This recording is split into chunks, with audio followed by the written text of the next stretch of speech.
assalamu alaikum bandiraɓe yeɓoɓe ayawo Pindi TV on calminam on juuram ko weltare artuɗo gongol lawol filande moon fee diveraji kewɗi ɗi e nde yontere kal enen jaada hen e gorko mo horko ƴere guellem mo Adama Diop gelleji birom debbo doga gelleji birom debbo doga Adama Diop a salminama eyyi a salmitama bandiraɗo debbo Hafsa Diallo mi weltanimama no fewi kadi ko weltare woninimi artude ɗo kadi huccidirde bandiraɓe e ɗoftudema kadi e nde ɗon yewtere nde ganduɗa ko fait divers woni joljole kewoje e nder rendoji men inchallahu rabbi ma en ƴeew haddude hen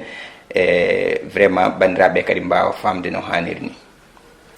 ko no mbiɗa ni ma duusodir men e émission gam waɗande men analyse uji fait divers mo mbatten ɗi proposé bandiraɓe Adama Diop hande oɗo gueɗiɗo jahten koto Rufisque suku debbo biteɗo Emma Diop en yaare duuɓi 19 Emma Diop inde nde koko sowa kanko de waɗa defere au parquet de Dakar to saabi ɗum ko ƴettudembo dilwino gulɗo o rufi ɗum e ɓi mawni ko jarteɗo duuɓi 4 caggal ɗum famille makko yiɗino ƴettude alhaali o harna ɗum tan e nder famille o to hay gortinta woodi mojjiriɗo nodde policier ji haalan ɗum caggal ɗum ɓen gaari e gallo to ko noddano ko gonga caggal mum kanko suku debbo on nawa kono kadi hay famille makko dañi hen caɗele saabu wiyede koko saabi ko kewni en kewe gallo en waɗe gallo ɓe mbasa ɗum wullirade mais en mbima eɓe jooɗo hen e mbaɗa masalaha ko noon no mbiruɗa ni ko kewi toon to Rufisque vraiment ko hunde nde ganduɗa ko hunde yurminide no fewi jaro e duuɓi 4 ruufe ndiyam ngulɗam mbaɗam hono ni henne kadi ruto e nder hen no mbiruɗa ni famille o wi e wonde ene ƴeewa suudde gueɗe ɗe kono noon e caggal nde ɓe ketta waji ɓe nde kettiɓe nde e tawi wonde vraiment ɗiɗo haalullaji nannahi e nder hen noon e ɗumɗoji goɗɗi ɗi ganduɗa kay heɓama hen heɓede ko wayno photoje ɗe neldade ɗe ko way noon ɓe tawi ɓe mbi comment se fait il que kanko dufɗo ndiyam ɗam o heɓani hen hay brûlure goto hay gañande wotere donc ko suuho tan gañi ɗum wonko soomi less e nder hen noon loskoji ɗi ƴeewi hokkude gandi wonde tigui ko gueɗe ɗe ganduɗa par rapport e koɓe kaali ko vraiment hay batte ala ko yaadi hen ɗum noon vraiment mone juuɗe lawol ko gueɗe ɗe ganduɗa ne yurmini vraiment kadi ene heewi kewde e nder société men o en ñaago tan bandiraɓe ne gaccata won masalahaji batteɗi e nder famille ji ko wayni soko kewi yo holle wawɓe ɗum cafrude ɗum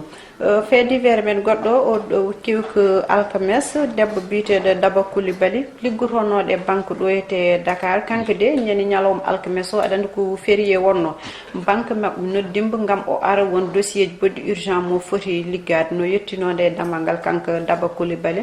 gardien o heptina nombo wino ko narta caggal mum directeur makko waɗi intervenir o naat no yettinde kanko Daba Coulibaly téléphone makko soni omon waɗi yah gartaji omo noto téléphone caggal mum o ngabbi dow o yetti e balcon o omon continue haal téléphone ha ɓooyi Adama Diop o diwi balcon o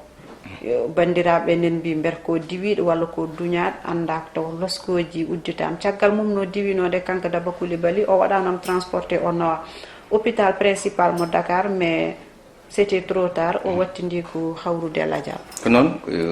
hunde yurminide no fewi yummiraɗo mo ganduɗa kay yi aduna ko hitande 1990 e capanɗe 7 e nder hen noon en gandi kadi omo woppi kina tolno pittali 3 e nder hen noon ko hunde nde ganduɗa vraiment ne yurmini no fewi gueɗe ɗeɗo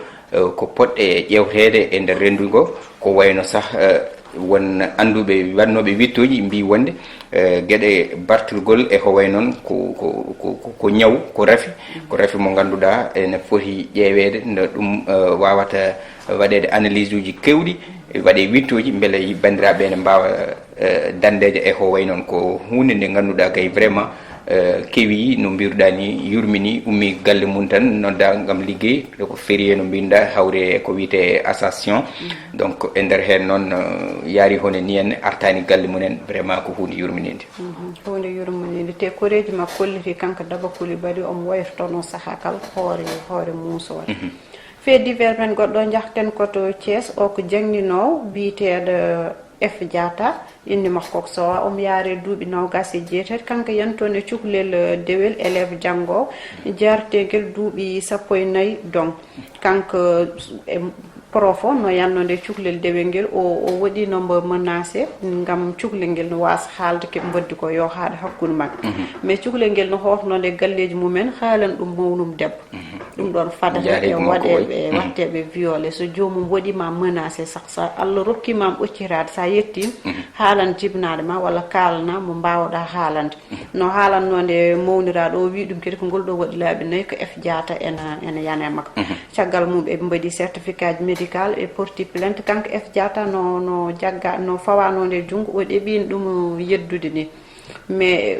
aɗa andi docteur kam kala ko siifi hankkadi gasi hollitama carrément ko kanko M Diatta o yanine suku debbo mais o wi joni o jaaɓi o yani e on kono yanani mum laaɓi 4 ko lawol gotol tan te ngol lawol gotol on mboɗi expliqué hunde ko hulɓini Adama Diop wonde wono suku debbo mo fotno fattude jaafo kam e konngol ngol copine makko o fotno fadodirde wono poɗɗe mo yari ngam kanke suku debbo seɓe jindiri ko ganniyinoɗo leldade e muɗum ɗen poɗɗe noon sa ƴetti ɗum ala kulli al ko mbawɗa wadde foof il faut leldeɗa e debbo so ɗum wona tan a wonta e jaam no darinode o fadi on ha tampi arani nden noon o hawre cukalel dewel ngel o yane muɗum ko noon no mbiruɗa ni ko hunde kadi nden jonnani e nder société men du moment où ko jangde men e systéme men scolaire no wayni yimɓeɓe ne ŋiña ɗum ene mbiya fewani au lieu que yimɓe ƴeewa miijoji holno pewnirta ɗum e ɗi grève aji kadi so tawi yanti hen hono ko wayni ko ɓoyani ko banggue goto e nder diwonuji taweteɗi ɗo e Sénégal eɗen gandi vraiment hono ko way noon kadi wullitanomo toon inspecteur o wullitanomo wonde e kamɓe jangguinoɓeɓe haɓe jogui habitude vraiment e yande e sukaɓe ɓeɓe jangguinta ɓe sukaɓe rewɓe donc ko hunde ganduɗa vraiment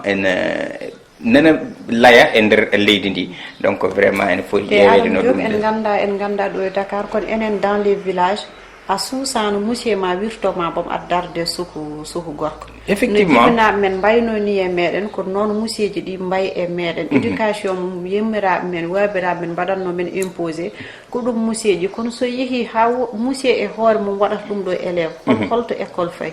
en tout cas to faya to ala ndiyam e caɗele gondade e école ɗe récemment en jii no mbirumami ni ɗiɗon syndicat ji ene mbaɗa décrété vraiment grève aji ko wasde kadi weltade e damori mabɓe e ndamnitteji ɗi eko way noon kono ɗum ɗo kadi arane yanta hen vraiment mbawa famde holno ɗum wayi goto foof hankkadi ne hultan ƴeftude ɓiɓɓe mum rewɓe to Sénégal naaɓe goyata habsa wonde suhaɓe rewɓe ɓe ene keewi woppude jangde beele kadi ma jinnaɓe ɓe jogo coftal accude ɓiɓɓe mumen e nder école aji ɗi ko hunde nde sikkaka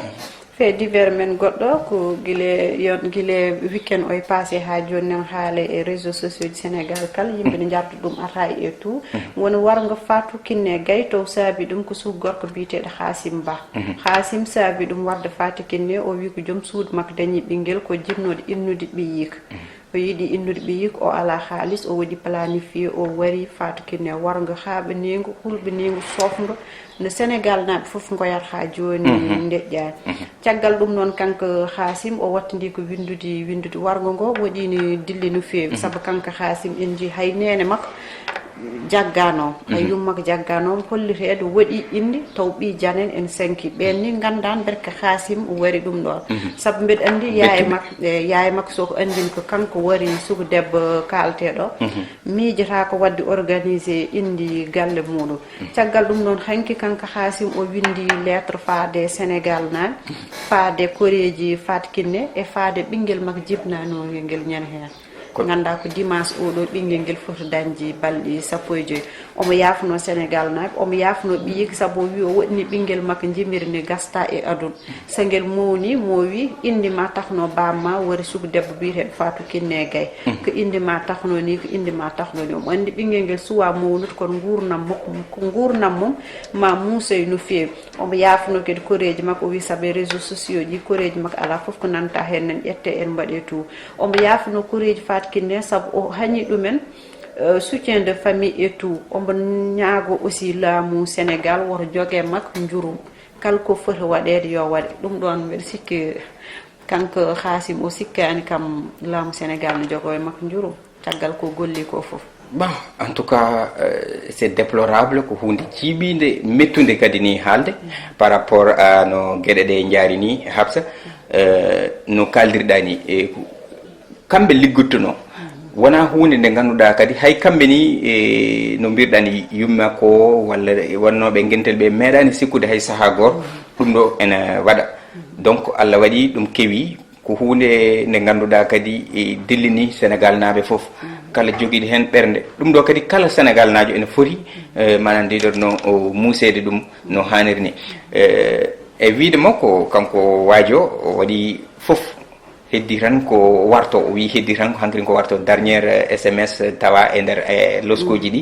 ɗi o neldi kanko joom suudu makko donc ça veut dire eɗen mbawi wiide hay joom suudu o ene wawi taw ko complice par ce que hon SMS uji mbaɗi ni ɓatakuji mbaɗi ni neldama tawama e nder loskoji hankkadi ni mi waɗi ko ponnomi wadde foof heddi tan komi warto donc ɗum sa wiyama kadi koye Sénégal kewata leydi julɓe 95% des musulmans